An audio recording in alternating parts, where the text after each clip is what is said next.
दोस्तों, भारतीय संस्कृति विश्व की प्राचीनतम संस्कृति में से एक संस्कृति है। हमारे वैदिक रचनाओं के आधार पर हमारे प्राचीन इतिहास को बड़ी गौरवता से पूरे विश्व के सामने प्रदर्शित करते हैं। लेकिन हमारी वैदिक संस्कृति से पहले भी हमारी भारत भूमि पर एक विकसित सभ्यता वास करती थी, जो अपने समय काल की विश्व की सबसे उन्नत और विस्तृत सभ्यता थी, जो भारतीयों को महाद्वीप पर आर्यों के आगमन से पहले एक विकसित समाज का निर्माण कर चुकी थी। नगर विश्व के सबसे उत्कृष्ट रचनाबद्ध तरीके से बनाए गए नगर थे। विश्व की सभी प्राचीनतम सभ्यताएं नदियों के किनारे फली फूली और विकसित हुई, जैसे कि मिस्र की सभ्यता नील नदी के किनारे की गई, मेसोपोटामिया की सभ्यता तजला व फराक नदी के किनारे पाई गई और चीन की सभ्यता येलो नदी के किनारे पाई गई। वैसे ही भारतीय सभ्यता सिंधु नदी के किनारे पाई गई, इसलिए इसे सिंधु सभ्यता अथवा सिंधु घाटी की सभ्यता के नाम से जाना जाता है। तो चलो दोस्तों, आज हम जानते हैं 5000 वर्ष पुरानी हमारी भारतीय सभ्यता के रोचक तथ्यों को और समझते हैं इस सभ्यता के महत्वपूर्ण तथ्यों को, जो पूरी दुनिया की सभ्यता इसके उन्नत सभ्यता का दर्जा देती है। तो शुरू करते हैं।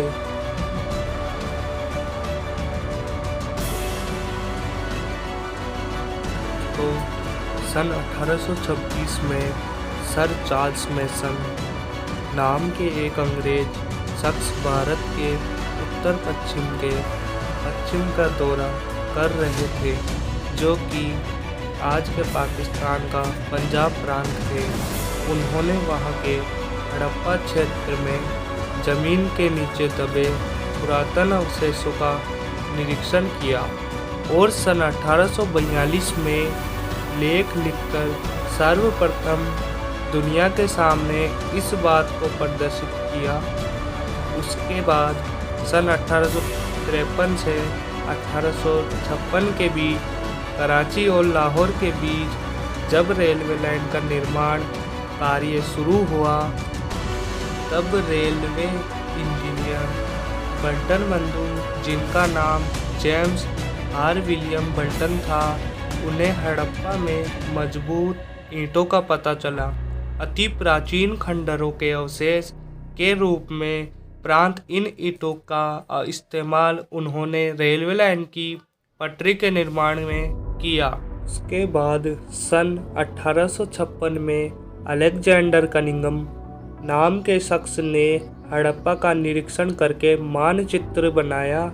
ये वही अंग्रेज अधिकारी थे जिन्होंने सन 1861 में भारत पुरातात्विक विभाग की स्थापना की। सन 1921 में इसी भारत पुरातात्विक विभाग के प्रमुख सर जॉन मार्शल के नेतृत्व में फिर एक बार हड़प्पा आधिकारिक तौर पर उत्खनन कार्य प्रारंभ हुआ।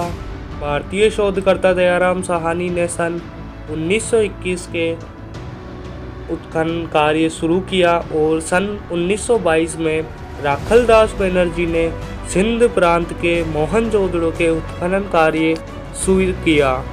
यह के सामने हड़प्पा के रूप में पहली बार सिंधु सभ्यता का रूप उजागर हुआ और इसलिए आज इस पुरानी सभ्यता को हड़प्पा सभ्यता के नाम से जाना जाता है। इस सभ्यता के ऐतिहासिक मार्गों को समझते हुए भारत भर के अन्य कई जगहों पर इसके उत्खनन कार्यों को गति मिल गई है। भारत व पाकिस्तान जब आज़ाद हो रहे थे, उस समय इससे जुड़े 40 से 50 जगहों की खोज हो चुकी थी और आज तक इस खोज ने हमें लगभग 1500 से अधिक उत्खनन से परिचित करवाया है। जिन्हें सबसे ज़्यादा भारत भर में पाए गए हैं, जिनकी संख्या भारत में 925 तक है। पाकिस्तान में पाए गए नगरों की संख्या 575 के आसपास है और अफ़गानिस्तान में 2 नगरों की खोज हो चुकी है। इससे समझ सकते हैं कि यह सभ्यता कितनी विस्तृत थी। अब तक की उत्खनन के आधार पर इसकी सीमा का निर्धारण अगर हम करते हैं तो हमें सबसे उत्तर में जम्मू कश्मीर प्राप्त होता है, जहां मांडा नगर व दक्षिण में महाराष्ट्र के दाम्याबाद और उत्तर प्रदेश का आलमगीरपुर और पश्चिम में सतकांगेडोर। कुल मिलाकर देखा जाए तो 13 लाख वर्ग किलोमीटर से भी कम अधिक क्षेत्र में फैली हुई सभ्यता थी। इसका उत्तर दक्षिण विस्तार 1400 किलोमीटर तक माना जाता है और पूर्वी से पश्चिम तक विस्तार 1600 किलोमीटर तक माना जाता है। इसकी तुलना हम विश्व की अन्य सभ्यता से करें तो मिस्र और आमिया की सभ्यता मिलाकर भी उसके 12 गुना बड़े क्षेत्र में हड़प्पा फैली हुई थी। इस सभ्यता के कार्यकाल के बारे में अलग अलग इतिहासकारों की अलग अलग राय है। सर जॉन मार्शन ने इस कार्यकाल को ईसा पूर्व 3250 से लेकर ईसा पूर्व 1750 तक माना है। वहीं कार्बन प्रणाली के आधार पर सन डी.पी. अग्रवाल ने इसका कार्यकाल 2300 से लेकर ईसा पूर्व 1750 तक माना है, लेकिन ज़्यादातर इतिहासकार मानते हैं कि यह कार्यकाल ईसा पूर्व 2500 ईसा से लेकर ईसा पूर्व 1750 तक मानते हैं। इस सभ्यता के मूल निर्माणकर्ता कौन थे, इसको लेकर अभी तक इसके विभिन्न मत सामने आते हैं। ज़्यादातर भारतीय इतिहासकार का यही मानना है कि यह सभ्यता मूल निवासी या स्थानीय लोगों की निर्माण करी हुई थी, जबकि मार्शल विलियम कार्टर चाइल्ड जैसे इतिहासकार कहते हैं कि इसका निर्माता सभ्यता के लोग थे। के मत अनुसार कुछ भी हो, लेकिन हम भारतवासी के लिए यह गर्व की बात है कि हमारे देश की यह सभ्यता अपने समय की सबसे उन्नत सभ्यता थी। इससे नगर नियोजन तत्काल दुनिया की अन्य किसी भी सभ्यता में नहीं पाया गया है। इन लोगों को लिपि का ज्ञान था। चित्रात्मक अक्षरों के सहारे इन्होंने अपने विचारों को लिपिबद्ध करना सीख लिया था। इन्होंने तांबा टिन मिलाकर कांस्य धातु बनाने की कला सीख ली थी। उत्खनन से मिले अवशेषों के आधार पर यह पता चलता है कि ये लोग माप तोल करना जानते थे। इन्हें मिट्टी के बर्तन, औजार, खिलौने बनाने की कला थी। इन्हें गणित का ज्ञान भी था। अवश्य ही होगा, तभी इन्होंने रचनाबद्ध रूप से विशाल भवन बनाए और इनकी ईंटें प्रमाणबद्ध लगभग सभी जगहों पर मिली ईंटें समान प्रकार की थी, जैसे इन्हें एक ही जगह पर एक ही सरकार द्वारा बनवाया गया हो। पाकिस्तान के सिंध प्रांत में मिला मोहनजोदड़ो नगर इस सभ्यता का सबसे बड़ा सुनियोजित नगर था, इसलिए इसे हड़प्पा सभ्यता की राजधानी के रूप में भी देखा जाता है। मोहनजोदड़ो अपने आप में ही एक अद्भुत नगर था। इस नगर के बारे में हम अलग वीडियो पर जानेंगे। भारत के हरियाणा राज्य में खोजा गया राखीगढ़ी भारत में खोजा गया सबसे बड़ा नगर है। भारत के गुजरात राज्य में सबसे ज़्यादा उत्खनन प्राप्त हुए हैं। यहाँ की लोथल नगर बंदरगाह में बसी है। यहाँ से हमें प्रदेश व्यापार की प्रणाली प्रमाण मिलते हैं। ये सभी नगर विशेषतः 2 हिस्सों में बटे हुए थे। उत्तरी पश्चिमी टीले के रूप में देखा जाता है, जो समाज के धनी अमीर पुरातात्विक पुरोहितों की जगह हो सकती है।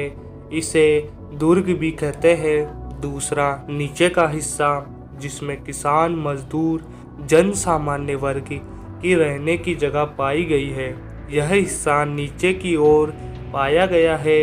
ऊपरी हिस्से में ज़्यादातर बड़े पक्के भवन मिले हैं, जिन्हें ऊंचे तटबंदी से संरक्षित किया गया है।